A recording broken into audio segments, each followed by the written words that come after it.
Decoded.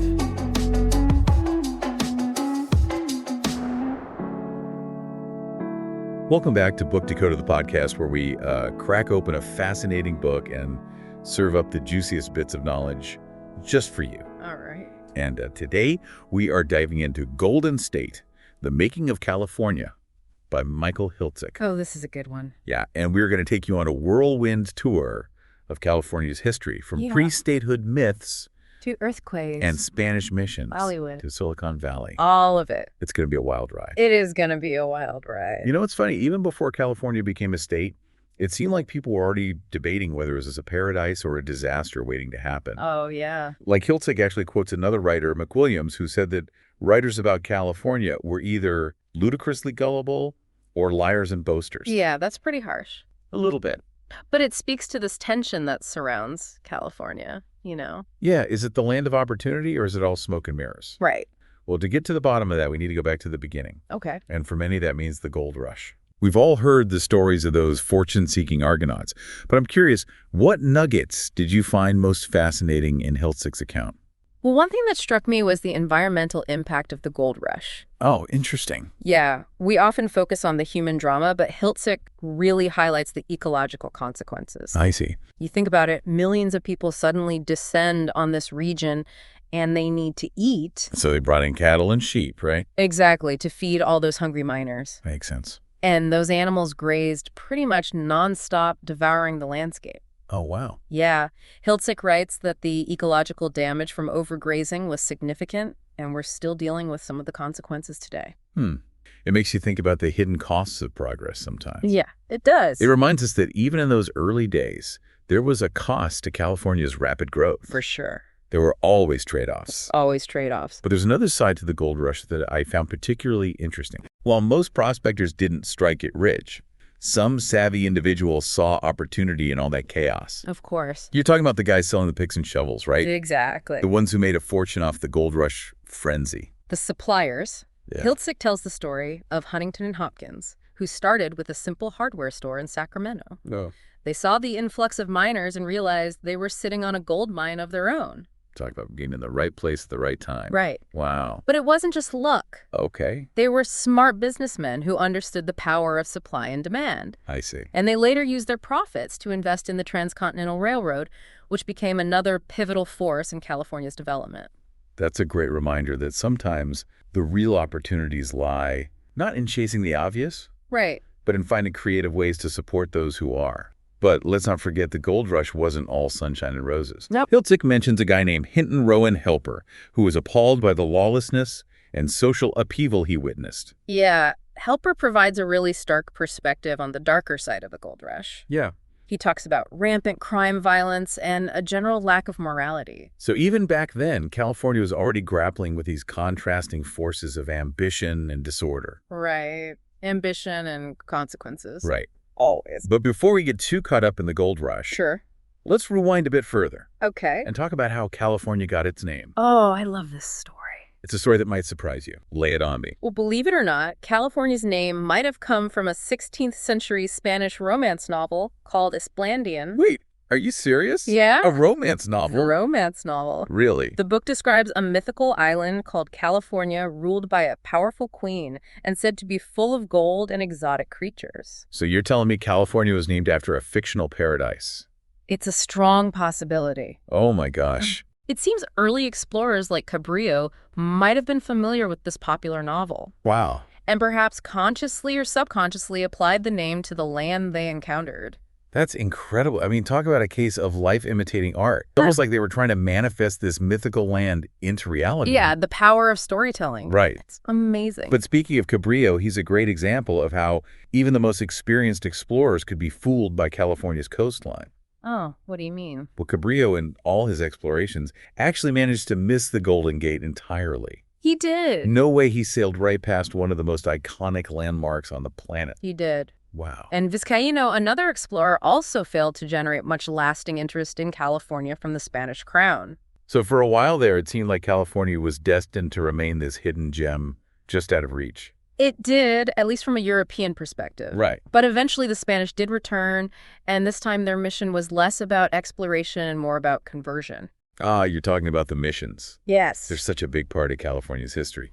But it's a complicated legacy, to say the least. It is a very complicated legacy. Yep. The missions introduced European culture and agriculture to the region, but their impact on the native populations was devastating. Yeah. Disease, forced labor, and cultural disruption led to a tragic decline in the indigenous population. Absolutely, a very tragic chapter. It's a dark chapter in California's history.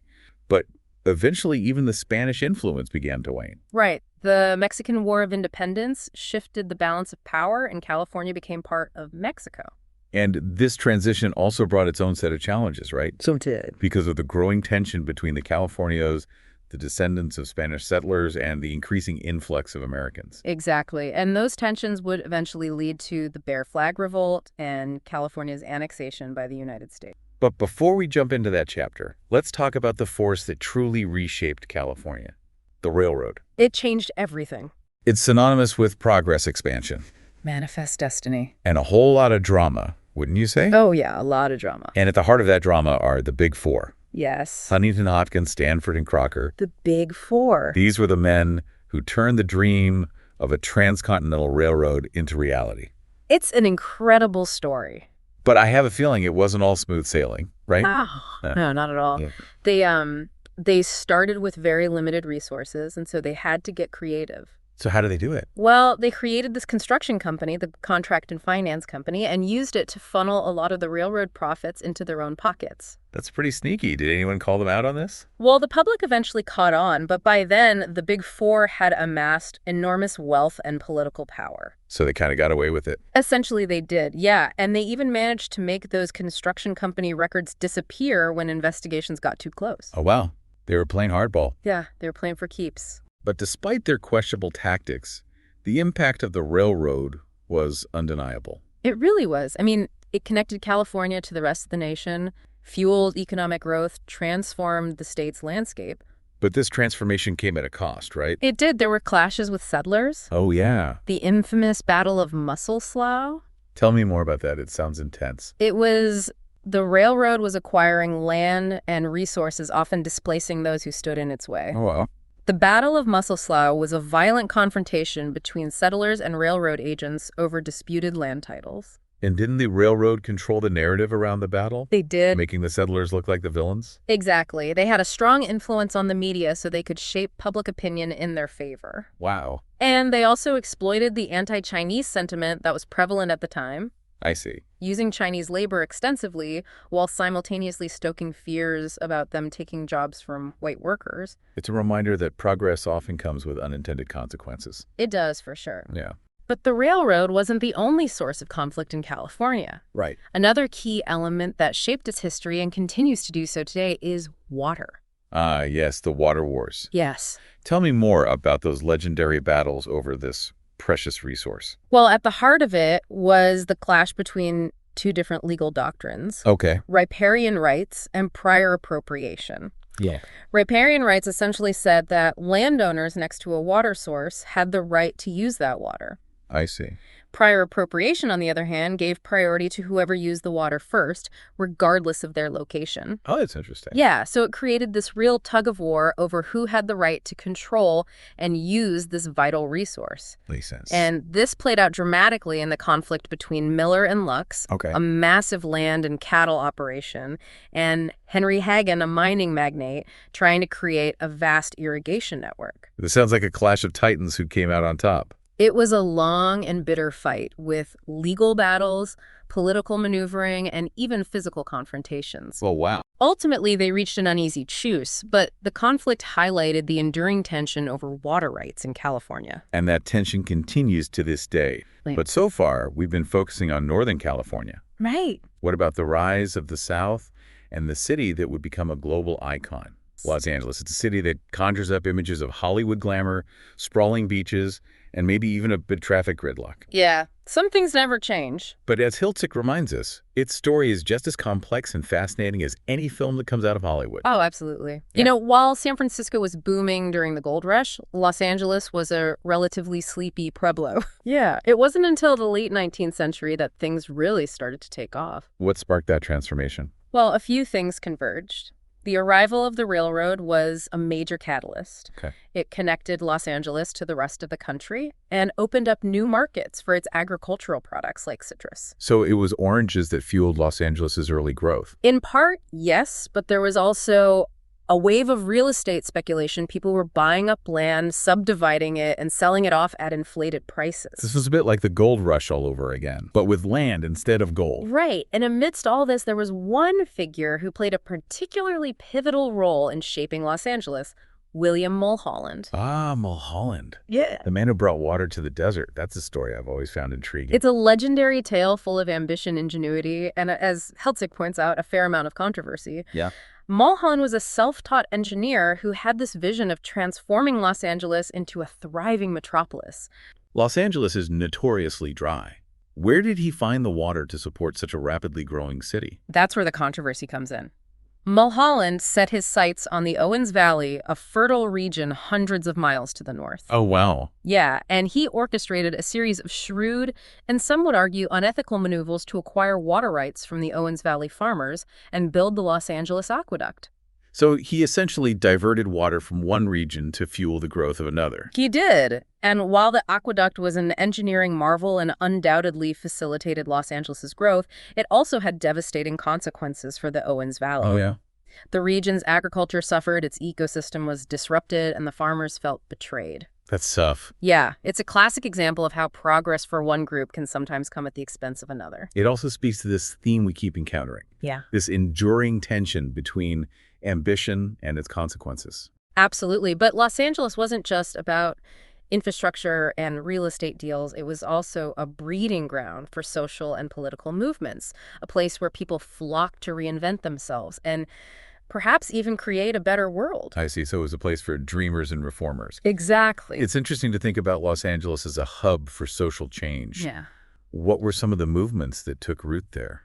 We had everything from religious revivalism to utopian communities to radical political movements. Take, for example, Aimee Semple McPherson. Oh, Sister Amy, the evangelist Yeah. who brought Hollywood theatrics to the pulpit. She was quite a character, wasn't she? Oh, she was a force of nature.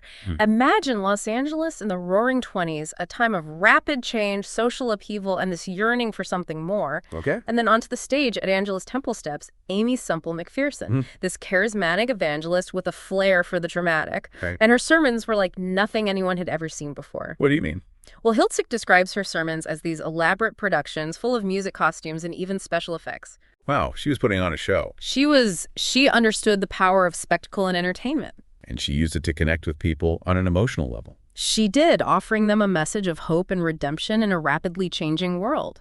It's fascinating how she blended traditional religious themes with the emerging culture of celebrity and mass media. She even had her own radio station broadcasting her message far and wide. Oh, yeah. She was a pioneer in her own right. And her story reflects this recurring theme in California history, this blending of traditional and modern, this blurring of lines between spectacle and substance. Yeah, it seems like California has always been a place where those seeking something different, something new could find a home. Right. And not just religious seekers.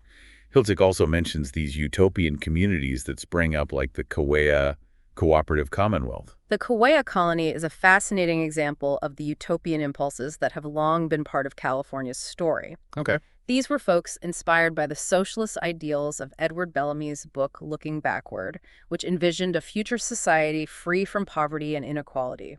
So they set out to create their own little utopia in the Sierra foothills. They did. They pooled their resources, established communal living arrangements, and attempted to build a self-sufficient society based on cooperation and shared values. Sounds like a noble experiment, but I'm guessing it wasn't easy to sustain. It wasn't like many utopian ventures. Kauai faced numerous challenges. Oh, yeah. Like what? Well, there were internal conflicts, economic hardships, and just the difficulty of reconciling idealistic visions with the realities of daily life. Right. It's easy to dream big, but sometimes putting those dreams into practice is a lot harder than it seems. It is, but it's also inspiring to see that people were willing to try to experiment, to push the boundaries of what was considered possible. I agree. And that spirit of experimentation, of challenging the status quo, extended to the realm of politics as well. Oh, absolutely. California has this long history of political activism, of people demanding change and pushing for a more just and equitable society. Well, speaking of pushing for change,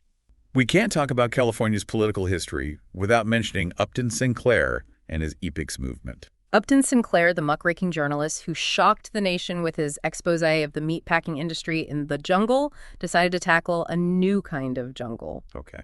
California politics. Interesting. His EPIC campaign, which stood for End Poverty in California, was a bold attempt to address the economic suffering of the Great Depression. Okay, so what did he propose? He ran on this platform of radical social reforms, proposing things like state-funded pensions, public works projects, and even the nationalization of certain industries. It sounds like he was really trying to shake things up. Oh, he was. And you know what? He came surprisingly close to winning the governorship. Really? Yeah, he tapped into this deep well of discontent, and his message resonated with a population struggling with unemployment, poverty, and just a sense that the system was rigged against them. Wow. It's amazing how he was able to mobilize a grassroots movement and challenge the political establishment. He did, and while he ultimately fell short, his campaign highlighted the growing dissatisfaction with traditional politics and the yearning for bold solutions to address social and economic inequality. I see. And this was a theme that would continue to play out in California politics for decades to come. Right. But amidst these calls for reform, there were also darker forces at play in California. Yes. One of the most shameful chapters in the state's history is the internment of Japanese Americans during World War II. It's a tragic story fueled by fear and prejudice. Executive Order 9066 authorized the forced relocation and imprisonment of over 120,000 people of Japanese descent, many of whom were American citizens. It's hard to fathom how such a blatant violation of civil liberties could happen in a country founded on principles of freedom and equality. It's a stark reminder of how easily fear and prejudice can erode those principles, especially in times of crisis. Right. And the impact on the Japanese American community was devastating. Families were torn apart, businesses were lost, and lives were irrevocably altered. And Hiltzik emphasizes the role that California's own political leaders played in this tragedy. He does. People like Earl Warren, who was California's Attorney General at the time and later became Chief Justice of the Supreme Court, actively supported and promoted the internment. It's a chilling example of how political ambition and the desire to appease public opinion can lead to the erosion of civil liberties. And it's a lesson we must never forget. Yeah, it's a dark chapter, but one that's essential to understanding the complexities of California's past. So we've seen this recurring tension between ambition and its consequences, between progress and the costs that often come with it. But California also seems to be a place where people are constantly striving to create a better world, whether through social movements, utopian experiments, or political reforms. That's a great observation, and those threads continue to intertwine as we move into the post-war era, a period of unprecedented growth and prosperity for California. It's amazing to think about how California went from this land of agriculture and resource extraction to a global hub of technology and innovation. It really is what sparked that shift. Well, it's a multifaceted story, but one key element was the rise of Stanford University as a center for research and entrepreneurship. We talked earlier about Frederick Terman, the Stanford professor, who encouraged his students to start their own companies. He's the one who mentored Hewlett and Packard, right? And that created this ripple effect that would eventually lead to Silicon Valley. Exactly. Terman really fostered a culture of collaboration between academia and industry, which laid the foundation for the huge growth of the tech sector. But the seeds of innovation were planted even earlier with the arrival of William Shockley, one of the inventors of the transistor. Shockley's story is fascinating, isn't it? He was a brilliant scientist, but also a notoriously difficult personality. That's right. He was known for his abrasive management style and his controversial views on race and intelligence, which Hiltzik details. Right. But his decision to establish his semiconductor company in Palo Alto, drawn by Stanford's growing reputation, would have a lasting impact on the region. It's amazing how those early decisions, those seemingly small moments, can have such far-reaching consequences. Yeah. Shockley's company may not have been successful, but it attracted a wave of talented engineers and scientists to the area. That talent pool would go on to fuel the growth of countless other tech companies. Yeah, it's a classic example of how innovation often thrives in clusters, where ideas can cross-pollinate and talent can flow freely, and Silicon Valley became the ultimate example of that phenomenon. But it wasn't just about technology, was it? California also became known for its commitment to universal access to higher education. The California Idea, as it was called, envisioned a society where everyone, regardless of background, had the opportunity to pursue higher learning. The California Master Plan for Higher Education, developed in the 1960s, outlined a system of public universities that would be accessible to all Californians, It was a visionary document, a testament to California's progressive spirit and its belief in the power of education to uplift individuals and communities. It's such a core part of California's identity, but I imagine maintaining a system like that comes with its own set of challenges, especially in a state as large and diverse as California. Oh, absolutely. As with any ambitious social program, the California idea has faced its share of difficulties.